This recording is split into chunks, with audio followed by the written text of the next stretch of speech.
much in the same way that it had been for 4 more years, until August 22nd, 1922, when Otto overheard Dolly and Fred fighting from his attic abode. He burst in the room where the Osterreichs were quarreling. He was brandishing 2 pistols. Fred recognized Otto from the factory and became exceedingly angry. The 2 men struggled and the guns went off. Fred was shot and Otto and Dolly panicked. Otto locked Dolly in a closet from the outside, taking the key and the guns with him to the attic. He knew that neighbors would report the gunshots, and this way Dolly would have an alibi. She couldn't have shot her husband while she was locked away. When the police arrived, Dolly indeed told them of a burglary, where a robber shot Fred, took some expensive belongings, and then locked her in a closet before fleeing. The police were somewhat weary of the story, but couldn't prove that it wasn't true, so they released her.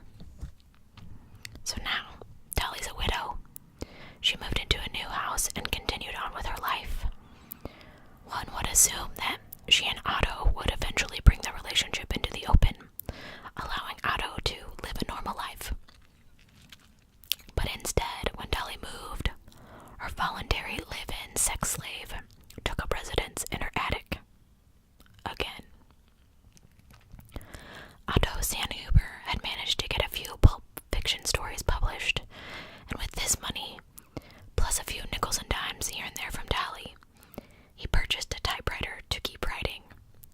And Dolly managed to find herself a new lover, a lawyer, Herman S. Shapiro. But, like Dolly's first husband, Shapiro kept long hours due to his profession. Enter Roy Clum, another lover to keep Dolly occupied, although her use of Clum might have been to help her get rid of the guns used to shoot Fred. Dolly persuaded him to ditch a gun for her, saying it resembled the burglar's gun and she didn't want to get in trouble. He apparently tossed it in the La Brea tar pits, and she then sweet-talked a neighbor into burying the other gun in his yard. This lady was good, man.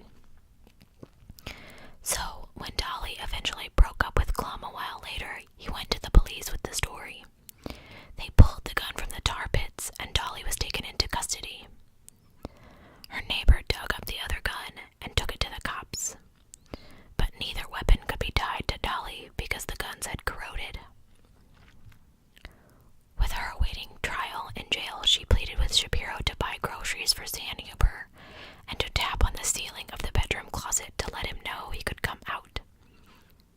She also tried to tell Shapiro that the attic-bound Sandhuber was her brother.